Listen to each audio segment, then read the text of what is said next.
Daremos lectura al estudio 6 del erotismo en George Bataille, la santidad, el erotismo y la soledad.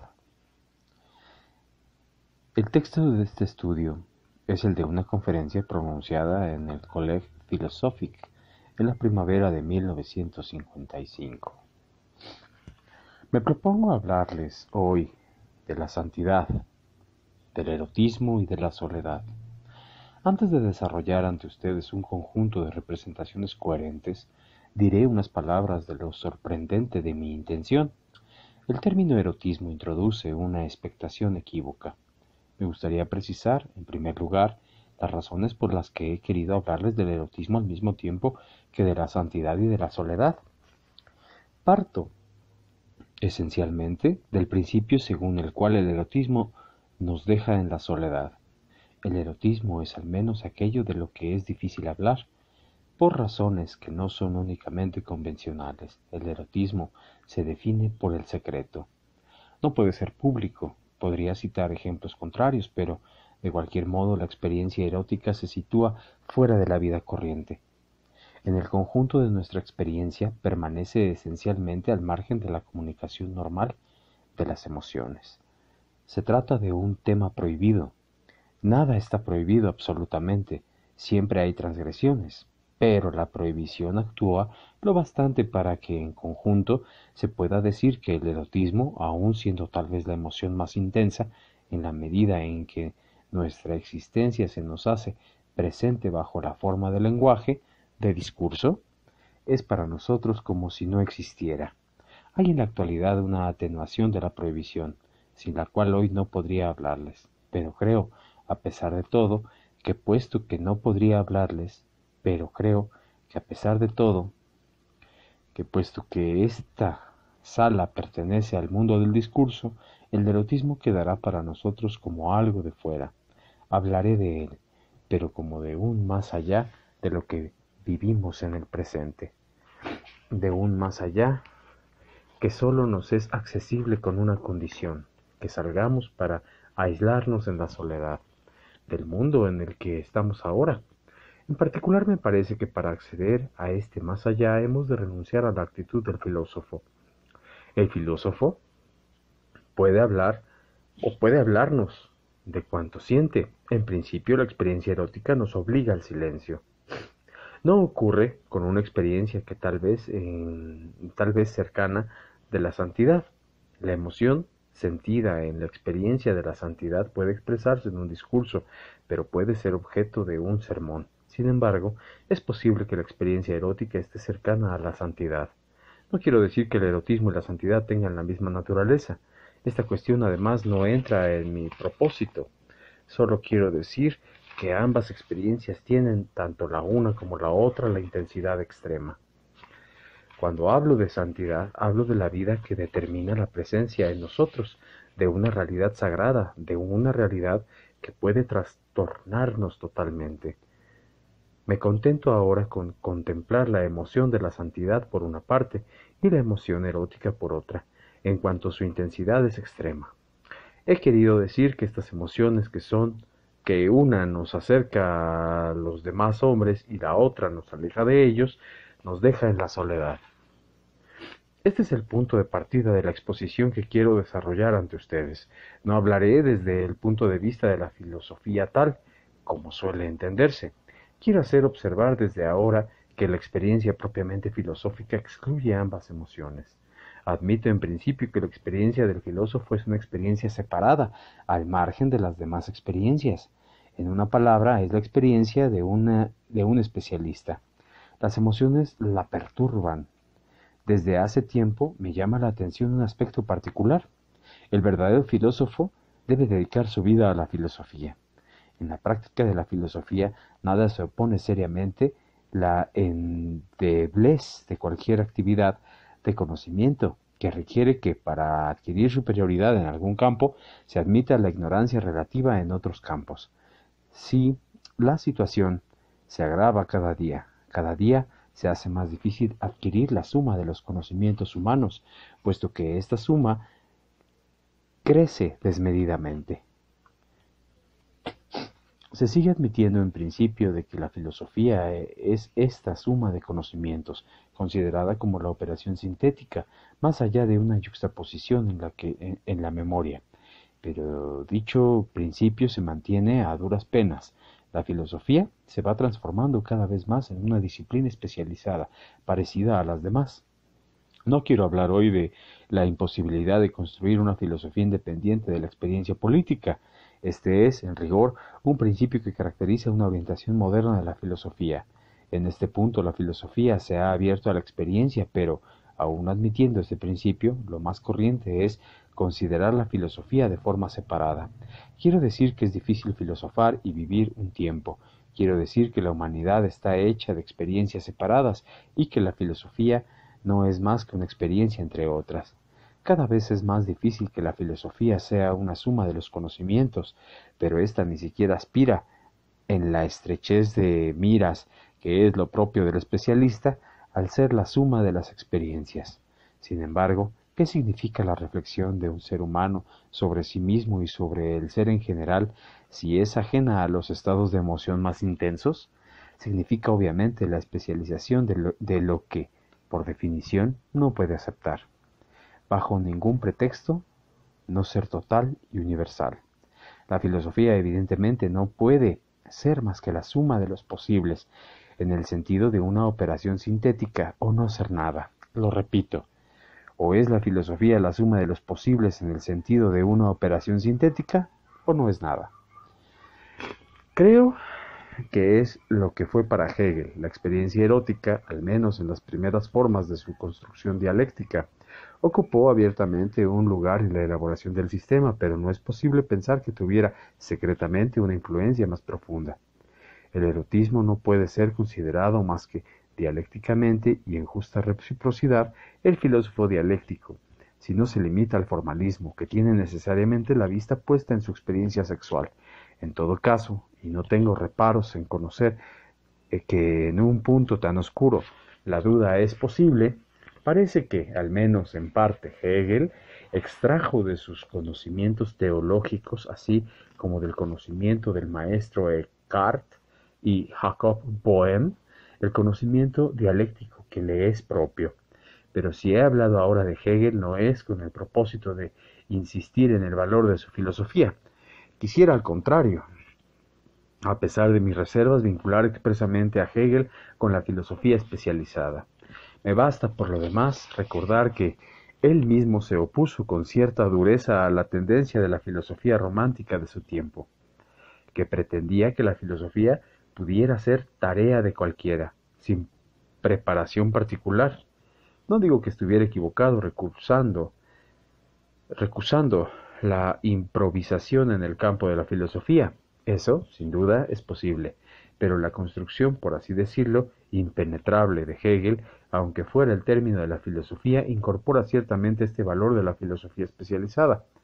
Al mismo tiempo que une, separa lo que une de la experiencia. Tal es, sin duda, su ambición en el espíritu de Hegel.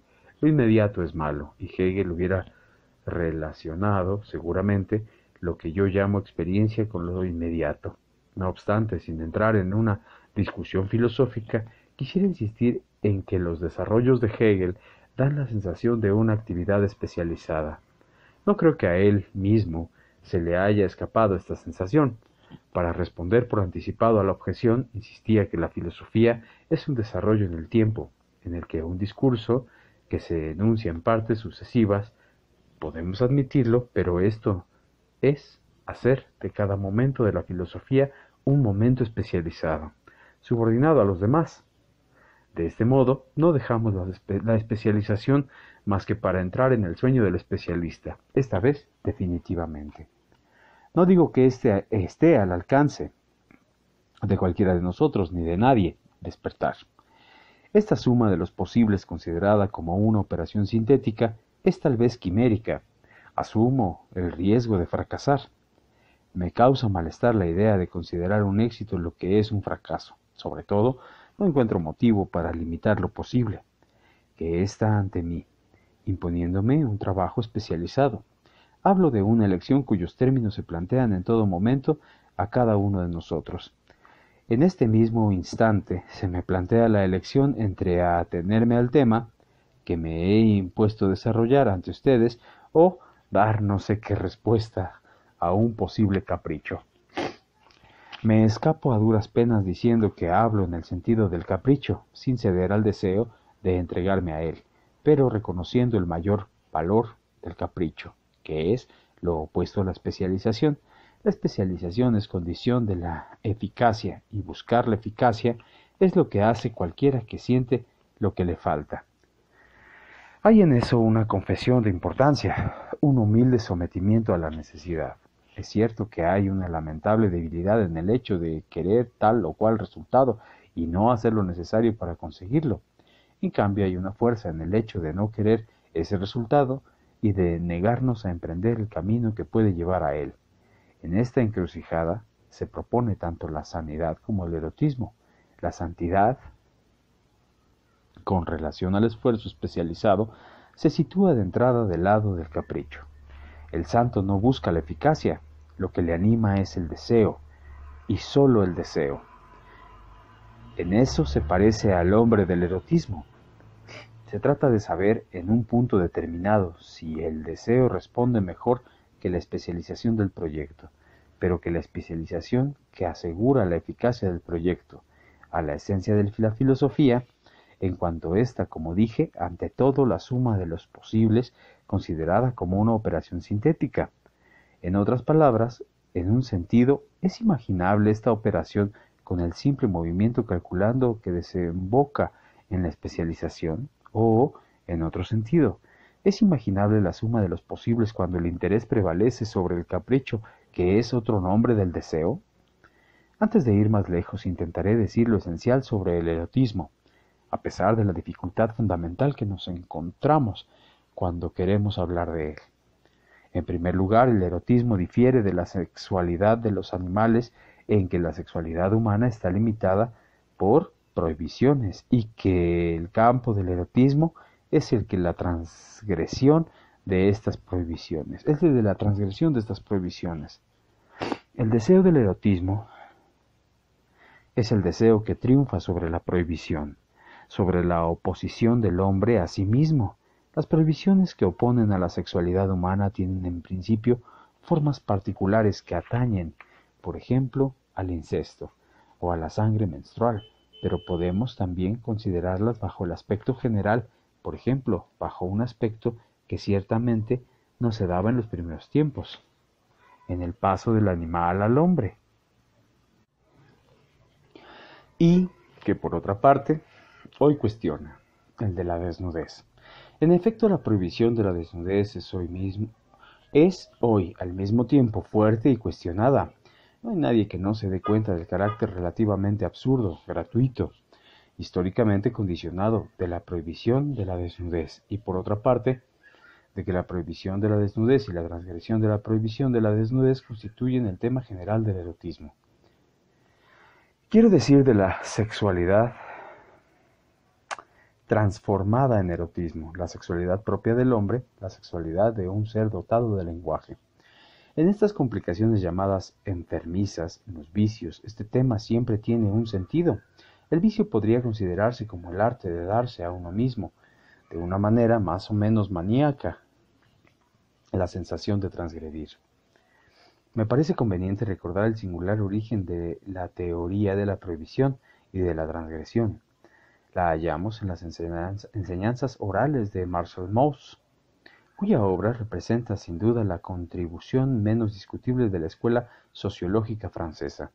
Aun cuando él publicó nada sobre dicha teoría, Mauss sentía cierta repugnancia al formular, a dar a su pensamiento la forma definitiva de lo impreso.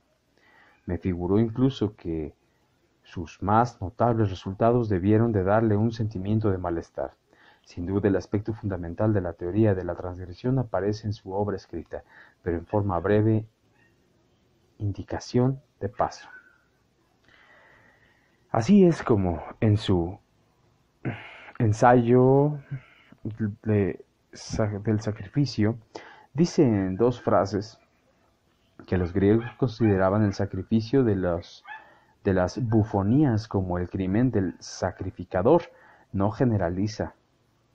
No seguí personalmente sus enseñanzas orales, pero en lo que concierne a la transgresión, la doctrina de Malthus Mouse está expuesta a la del hombre et homme et le sacré, el hombre y lo sagrado, un corto libro de uno de sus capítulos. Roger Caillois quiso la suerte que, lejos de ser un mero compilador, Roger Caillois fuese no sólo capaz de exponer los hechos de forma convincente, sino de dotar sus desarrollos de la firmeza de un pensamiento activo y personal. Daré aquí el esquema de la exposición de Caillois, según el cual, entre los pueblos primitivos que estudia la etnografía, el tiempo humano se reparte en tiempo profano y tiempo sagrado, siendo el tiempo profano el tiempo ordinario, el del trabajo y del respeto de las prohibiciones, y el tiempo sagrado el de la fiesta, es decir, esencialmente el de la transgresión de las prohibiciones. En el plano del erotismo, la fiesta es a menudo el tiempo de la licencia sexual. En el plano propiamente religioso es en particular el tiempo del sacrificio, que es la transgresión de la prohibición de matar. De esta doctrina formulé una exposición que elaboré personalmente con una obra que dediqué a las pinturas de la cueva de las Caus, es decir, de hecho, las del hombre de los primeros tiempos, el del nacimiento del arte, el que pasó verdaderamente de la animalidad a lo humano. El trabajo existía mucho antes del nacimiento del arte. Conocemos sus huellas bajo la forma de herramientas de piedra que conservan en el suelo y cuya fecha relativa podemos conocer. Me pareció que el trabajo debía implicar de entrada la existencia de un mundo del trabajo del que estaban excluidos la vida sexual o el homicidio y en general la muerte. La vida sexual, por una parte, y por otra el homicidio, la guerra, la muerte representan para el mundo del trabajo graves perturbaciones o incluso trastornos. No me parece dudoso que tales momentos hayan sido excluidos de manera fundamental del tiempo del trabajo, que pudo llegar pronto a ser colectivo. En relación con el tiempo del trabajo, la creación de la vida y su supresión tuvieron que ser expulsadas afuera, siendo el trabajo mismo, frente a los momentos de emoción intensa en los que está en juego, y se afirman, la vida y la muerte, un tiempo neutro, una especie de anulación. El punto al que quiero llegar puede ahora, a mi juicio, aparecer en plena luz. No digo que la filosofía no especializada sea posible, pero la filosofía en cuanto labor especializada es un trabajo, es decir, que excluye, sin siquiera dignarse a advertirlo, los momentos de emoción intensa de los que he hablado en primer lugar. En consecuencia, la filosofía no es esta suma de posibles considerada como una operación sintética, que a mi juicio debe ser en primer lugar. No es la suma de los posibles, la suma de las experiencias posibles, sino sólo la suma de ciertas experiencias definidas que tienen como fin el conocimiento. Es sólo la suma de los conocimientos. Excluye con buena conciencia o incluso con el sentimiento de rechazar un cuerpo extraño una impureza, o al menos una fuente de error, lo que es la emoción intensa ligada al nacimiento, a la creación de la vida, así como a la muerte. No soy el primero que se siente sorprendido por este resultado decepcionante de la filosofía, que es la expresión de la humanidad media, y que se ha vuelto ajena, a la humanidad extrema, es decir, a las convulsiones de la sexualidad y de la muerte. Me parece incluso que la reacción contra este aspecto gélido de la filosofía caracteriza a la filosofía moderna en su conjunto.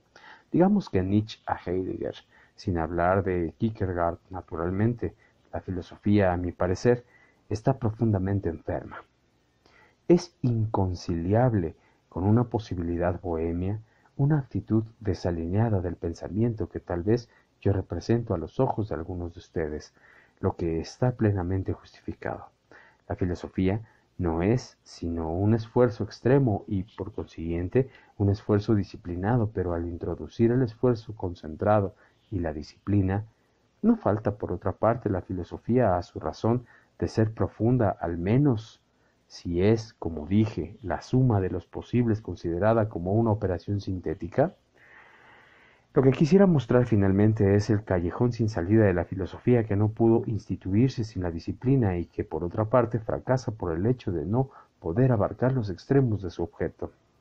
Lo que designé antaño con el hombre de extremos de lo posible, que siempre lindan con los puntos extremos de la vida. Si es fundamental, aún una filosofía de la muerte se deriva de su objeto, pero no quiero decir que absorbiéndose en él, entregándose al vértigo que es su término, la filosofía sigue siendo posible, salvo quizás si, llegada a la cima, la filosofía fuera negación de la filosofía, si la filosofía se riera de la filosofía. Supongamos en efecto que la filosofía se ríe de verdad de la filosofía. Esto supone la disciplina y su abandono. Entonces está en juego la suma entera de los posibles, y esta suma es una síntesis, no una simple adicción, ya que desemboca en la visión sintética en la que el esfuerzo humano revela una impotencia, y donde sin pesar se relaja el sentimiento de esta impotencia. Sin la disciplina hubiera sido posible alcanzar este punto, pero esta disciplina nunca llegará hasta el final. Esto es una verdad experimental. En todos los casos, el espíritu del cerebro del hombre está reducido al estado del continente desbordado, reventando por su contenido, como una maleta en la que se siguen guardando cosas y que deja finalmente de ser una maleta, puesto que deja de abarcar los objetos que se le entregan, y, sobre todo, los estados extremos introducen en la suma de los posibles un elemento irreductible a la reflexión pausada. Me esforzaré por describir con precisión la experiencia que podemos hacer de este desbordamiento. Nos hallamos ante la necesidad de elegir. Debemos hacer, en primer lugar, una elección cuantitativa. Si los consideramos homogéneos, los posibles son demasiado numerosos.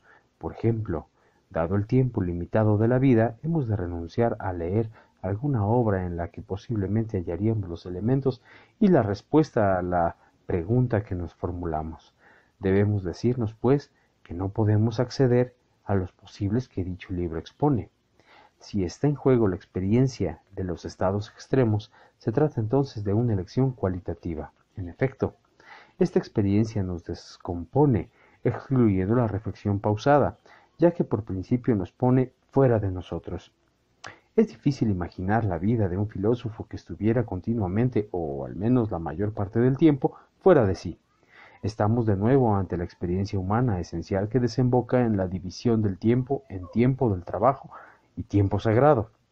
El hecho de estar abiertos a una posibilidad cercana a la locura.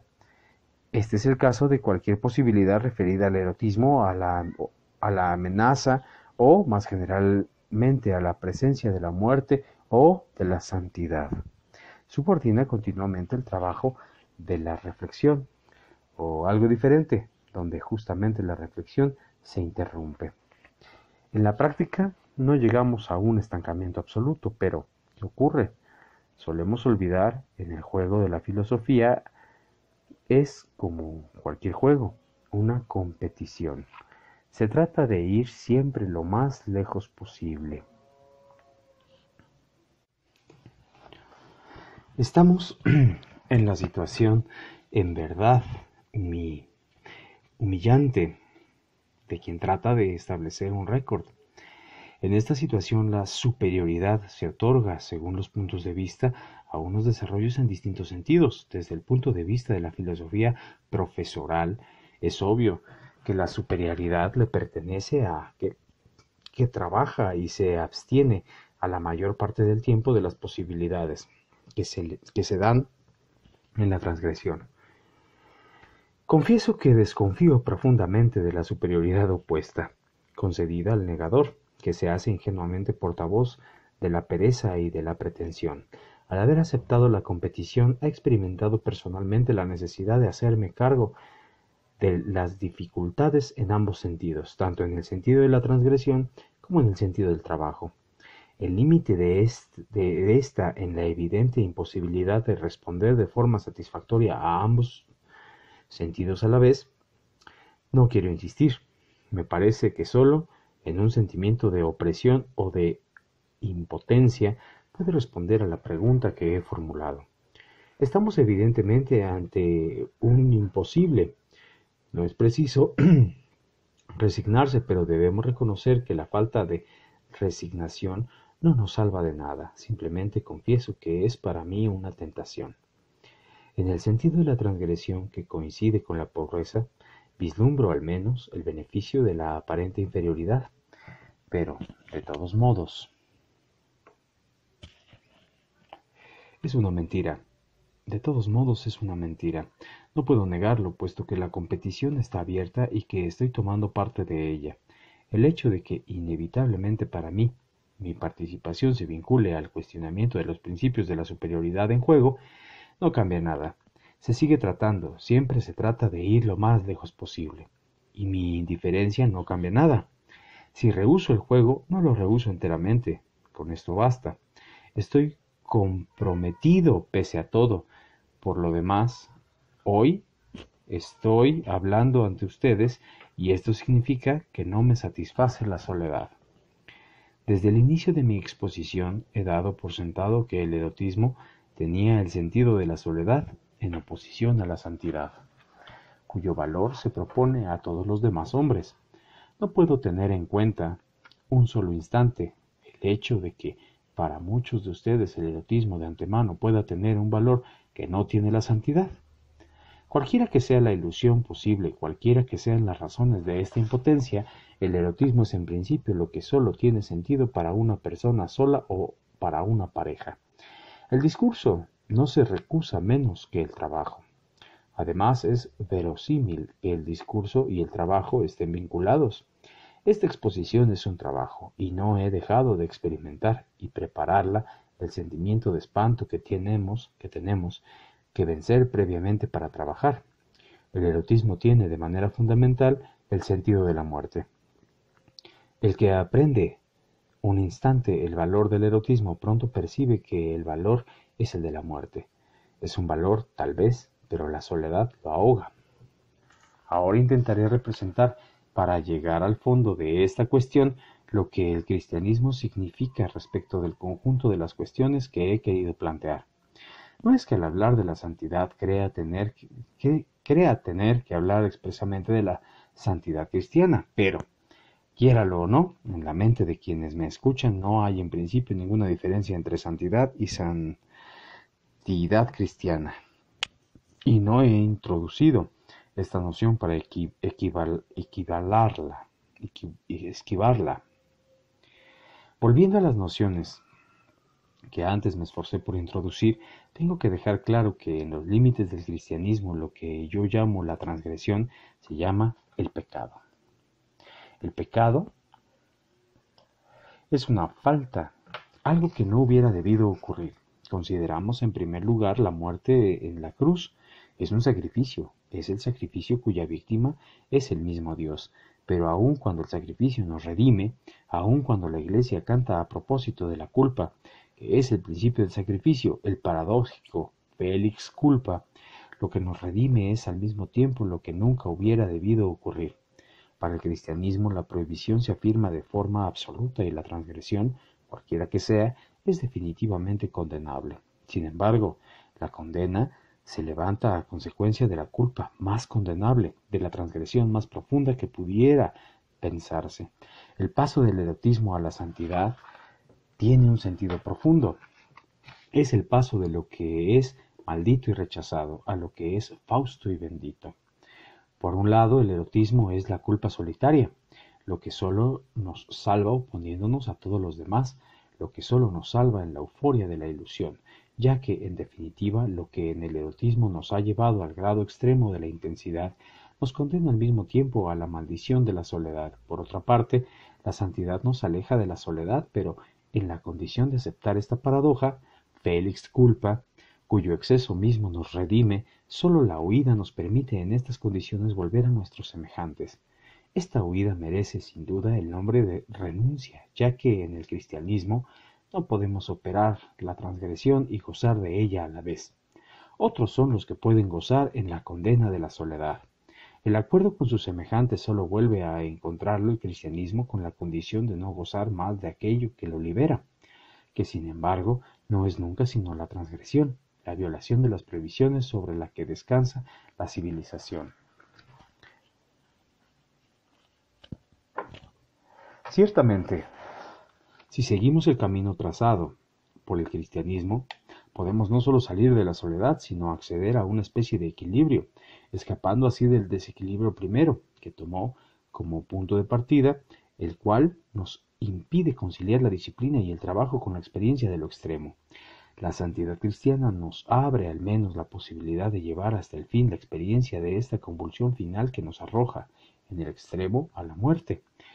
Entre la santidad y la transgresión de la prohibición tocante a la muerte, no hay plena coincidencia. La transgresión de esta prohibición es ante todo la guerra, pero la santidad no deja de estar situada a la altura de la muerte. En esto la santidad se parece al heroísmo guerrero, que el santo vive como si muriera. ¿No hay en esto una prodigiosa inversión? Vive como si muriera, pero con el fin de hallar la vida eterna. La santidad es siempre un proyecto, aunque tal vez no sea esta su esencia. Santa Teresa decía que aunque el infierno tuviera que tragarla, no podía sino perseverar. En cualquier caso, la intención de la vida eterna se une a la santidad como a su contrario, como si en la santidad sólo una componenda permitiera poner de acuerdo al santo con la multitud, poner de acuerdo al santo con todos los demás hombres, con la multitud o, lo que es lo mismo, con la filosofía, es decir, con el pensamiento común. Lo más extraño es que haya podido surgir un acuerdo entre la transgresión resuelta y los otros hombres, pero con la condición de no hablar. Este acuerdo se cumple en todas las formas de religiones arcaicas. El cristianismo inventó la única vía abierta a la transgresión que permitiera incluso hablar. Reconozcamos aquí simplemente que el discurso que va más allá del cristianismo tiende a negar todo lo que se parece a la transgresión, negando al mismo tiempo todo lo que se parece a la prohibición. En el plano de la sexualidad, basta pensar en la aberración del nudismo, una negación de la prohibición sexual, una negación de la transgresión necesariamente engendrada por la prohibición. Si se quiere, este discurso es la negación de lo que define lo humano por oposición a la animalidad.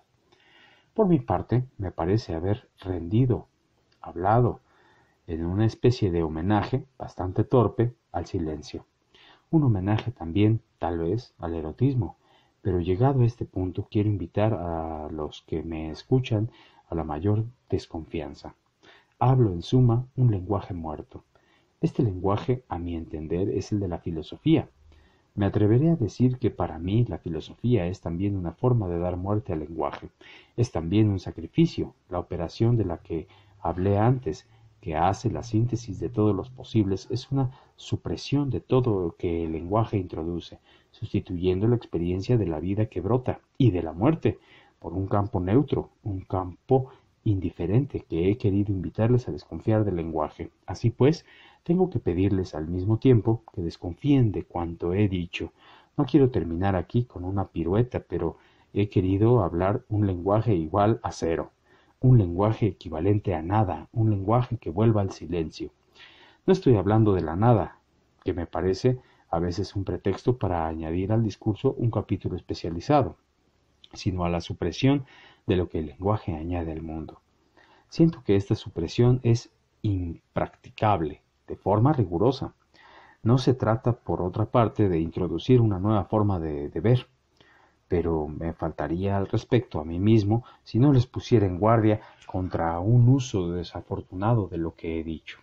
Todo lo que a partir de ahí no nos aparte del mundo, en el sentido en que, más allá de la Iglesia o en contra de la Iglesia, una especie de santidad aparta del mundo, traicionaría mi intención. He dicho que la disciplina, al encauzarnos por el camino del trabajo, nos alejaba de la experiencia de los extremos. Es cierto, al menos en un sentido general, pero esta experiencia tiene a su vez su disciplina. En todo caso, esta disciplina es En primer lugar, contraria a toda forma de apología verbosa del erotismo. He dicho que el erotismo era silencio, que era soledad, pero no lo es para aquellos cuya presencia en el mundo es por sí sola pura negación del silencio, vana charla, olvido de toda soledad posible. Damos fin al estudio 6 del libro El erotismo de George Bataille, titulado La santidad, el erotismo y la soledad.